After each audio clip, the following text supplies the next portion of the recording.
y los legisladores, diputados y senadores, pues ya estaban listos para irse pues a sus lugares de origen, celebrar el puente y que me los regresan, sobre todo a los senadores, porque habían citado hasta después para sesión y no. Tienen que estar hoy presentes, un viernes parlamentario difícil, es decir, inédito o escaso, porque las sesiones en el Congreso en México son martes y jueves generalmente, solo cuando existen jornadas intensas, aprobación de presupuesto y otras delicias legislativas, pues se siguen en viernes, pero esta vez han sido citados y mi compañera Leti Robles ha seguido todo este proceso que tiene que ver con cantar el cómputo y emitir la declaratoria de validez constitucional de la reforma al Poder Judicial. ¿Alguna vez, Leti, faltó toda la oposición al aval de un evento de esta naturaleza? Cuéntanos.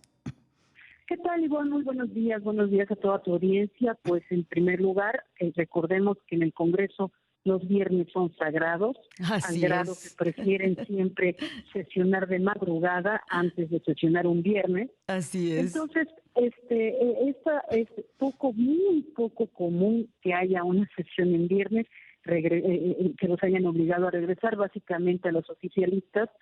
Y a tu pregunta que si es común que falte la oposición a una sesión de pleno, pues no, digo, sí faltan de manera individual algunos legisladores, Claro. pero no como bloque, y en este caso, bueno, eran 43, ahora ya son 42 y medio, o bueno, 41 y medio, porque el de Movimiento Ciudadano está entre azul y buenas noches. Sí. Entonces, para no errar, vamos a poner 41 senadores y uno, ¿De pronóstico reservado, Leti? de pronóstico reservado, que son los senadores de oposición, pues no acudirán a la sesión que se realiza hoy a las 2 de la tarde para que el Pleno del Senado de la República cante el cómputo de votos recibidos por los congresos estatales a la reforma del Poder Judicial, que recordemos se necesita la mitad más uno, lo que significa 17 congresos aprobatorios, pero el Senado de la República va a hacer la declaratoria con 21 congresos estatales con voto aprobatorio, al menos eso era hasta anoche. Ivonne, recordemos que pueden seguir recibiendo los votos y a Claro. lo mejor nos dan una sorpresa de que sean los 27 que son los que tiene el dominio que tiene Morena en 27 congresos estatales y que sean estos con los que se cante la reforma al Poder Judicial. Te comento que la argumentación de la oposición es que no puede dar validez a un proceso que, en primer lugar, no acató órdenes judiciales de ser suspendido. Y dos, y sobre todo dos, porque estuvo plagado de unas irregularidades que todo México vio, quien quiso verlo, por supuesto, que tuvieron que ver con denuncias públicas, no penales, pero sí públicas, de intentos de compro de votos, de intentos de amenazas, del uso de las fiscalías para orillar a los legisladores a dar los votos que necesitaba la reforma al Poder Judicial. Ivonne, incluso ayer en conferencia de prensa, Guadalupe Murguía, coordinadora de los senadores del PAN, dijo que fueron diversos servidores públicos, pero además gobernadores y los propios senadores los que hicieron esa amenaza, ese uso político de las fiscalías para amenazar a los legisladores. Y bueno, evidentemente todos vimos, insisto, todos los que quisimos verlo, que el panista Miguel Ángel Yunes Márquez, pues se pasó de ser un panista sumamente crítico al gobierno de Morena a darle el voto a la reforma del Poder Judicial. Y también vimos a un senador del Movimiento Ciudadano que era muy desconocido a nivel nacional, pero que a partir de esta semana es muy conocido, Daniel Barrera, que pues de pronto le dio mucho sentimiento y compromiso con su padre, y a diferencia de lo que dice ahí en el Senado, en el muro de honor que dice la patria es primero, pues él dijo no, la patria no, primero es mi papá. Primero es mi papá Él fue a atender Y supuestamente estaban acuartelados en la Ciudad de México y de repente debe haber tomado un expresa Campeche para estar ahí. Leti, ¿podríamos esperar esta pausa, si nos aguantas, para poder conversar de más detalles de lo que ha implicado esta jornada intensa legislativa? Claro, aquí espero. Gracias. Agradecemos mucho a nuestra compañera Leticia Robles que nos haya aguantado la pausa, porque son muchísimos los temas que aún queremos abordar con ella y analizar, que nos ayude a poner en perspectiva. Leti, esta aprobación, pues a veces fast track en muchos congresos, con violencia en algunos casos, en oposición esporádica en la situación de Querétaro. ¿Cómo puedes evaluar este proceso en comparación con otros? Yo solo recuerdo la reforma educativa con protestas de maestros en algunas entidades y con mucha celeridad, pero no tanta violencia como ahora. Este proceso de aprobación en los congresos estatales pues es inédito. En primera, porque nada más necesitó de 21 horas 15 minutos para concretar los 17 votos. En la historia, quien tenía el récord había sido la reforma energética con 45 horas. Okay. Entonces, esta le bajó prácticamente más de la mitad.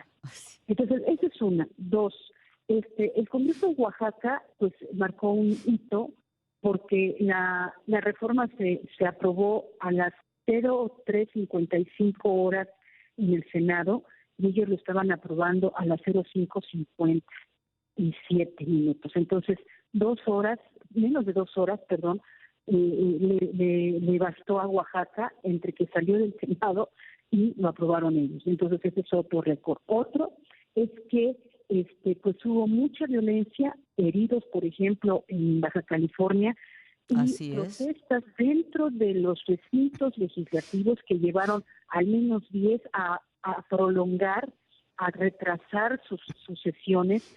Hubo críticas a los legisladores. Otra característica, Ivonne, es que pues hay éxodo de legisladores locales del PRI y del PAN. De Durango, del PRI, Oaxaca, el PRI, votaron por la reforma. En el Estado de México ayer una legisladora pues aventó un discurso que ya se lo envidiaría, no sé, Delfina Gómez cuando era senadora de Morena. Claro. Fue muy morenista ese discurso. En el PAN, bueno, pues también se les fueron uno en Oaxaca y otra en Sonora el día de ayer, porque votaron en favor.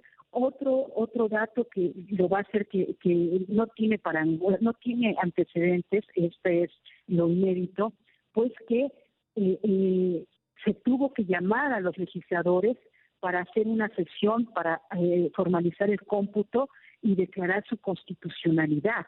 Claro. La energética, la educativa, pues lograron sus votos, y hasta la siguiente sesión programada del Senado y de la Cámara, claro, pues se cantó su constitucionalidad, pero esta no. Se daba en una sesión ordinaria, ¿no, Leti? Y dentro de todos los asuntos se cantaba la declaratoria. Exactamente. Y otra cosa, Ivonne, que se va a publicar el domingo porque así lo informó el presidente de la República, y entonces eso va a implicar que solamente requirió de 4 días para hacer una realidad, que se aprobó en el Senado y se publicó y entra en vigor, que también le dije, si se publica el domingo, entra en vigor el lunes. Eso jamás había ocurrido, ni siquiera, Ivonne, en las épocas del PRI más dominante, por una sencilla razón. Se tiene que llevar el documento con firmas auténticas a cada congreso. Y antes no había internet. Entonces tenían que ir en camión, en tren, en avión, a dejar los documentos, esperar la aprobación y regresar a la Ciudad de México. Entonces, por más que quisieran operar algo muy rápido, nunca hubiera sido en 4 días. Y bueno, o sea, nunca. La firma digital ha superado ahora ha permitido este récord, ¿no? Y también la debilidad del federalismo, porque finalmente pues los congresos están totalmente alineados sin agenda propia, ¿no? Así es, y aunque hay algunos congresos que tienen mayorías aplastantes de Morena, pues la oposición dijo, bueno, pues no le cae mal un voto más, ¿no? ¿Para qué me peleo? ¿Para qué me peleo? Por ejemplo, Sinaloa, es impresionante, fueron 31 votos en favor y uno en contra. O sea, solamente hay una persona de oposición en Sinaloa. Qué cosa. Entonces Leti, es así como que muy revelador. muy revelador, muy interesante para nosotros que nos compartas tu visión de cómo observas a la oposición, porque finalmente el balazo en el pie que se dio el martes, la oposición la convierte ya en un testigo de palo de alguna manera, deja de ser un dique de contención, no tiene ya los votos para frenar reformas constitucionales y resulta contrastante que mientras la resistencia de los trabajadores pues se observa tipo luz, los trabajadores de Luz y Fuerza de 2010, que van a seguir reclamando porque tiene que ver con sus bolsillos y sus vidas esta reforma, pues la oposición apenas intenta encontrar algún recurso jurídico para seguir dando la pelea, pero pues no se ve claro. ¿Cómo observas tú el ánimo y la posibilidad de remontar y qué van a hacer después de esta pues derrota histórica? Ivonne, mira, lo que yo he aprendido en el Congreso de la Unión es que no todo es para siempre. Las cosas no son para siempre. Hemos tenido en México oposiciones que son 5 personas y van creciendo. De hecho, los que hoy gobiernan el país, pues eran 5 o 6 personas en los congresos. Entonces, eso hay que aclararlo. 2, vimos este mismo año, el año pasado, el salto constante de morenistas hacia la oposición. Eso no significa que en esta legislatura no puedan existir, ¿me explico? Sí. Pero además, creo que más allá de esas posibilidades, hablando de los rejuegos en el interior del Congreso de la Unión, lo cierto es que la oposición en México tiene una herida muy grande. Yo no sé si sea de muerte o no, yo no creo porque en el país pues no toda la gente votó por Morena, aunque sean muchos los que votaron por Morena, pero no todo el país tiene una misma concepción de la administración pública. Entonces, en la medida en que en México existan personas que no están en favor de eso, habrá pues posiciones de oposición, perdóname el pleonasmo, que pueden dar pauta a los partidos, no sé si sean los mismos o nuevos, pero oposición siempre existirá en un país tan diverso y tan grande como el nuestro. Ahora, si tú me preguntas, la oposición encabezada por Marco Cortés, Dante Delgado y Alejandro Moreno, si son una salida, yo creo que hoy, en este momento, no. No, porque los 3 fueron tocados por la traición. Alejandro Así Moreno, es. no en el Congreso Federal, no, ahí sí fueron juntos como una sola fuerza y ahí sí no se le puede regatear eso, no se doblaron, pero en los Congresos Gracias. estatales sí. Muchísimas gracias por compartirnos tu análisis e información y crónica, Leti. Estamos en contacto. Muy buen día.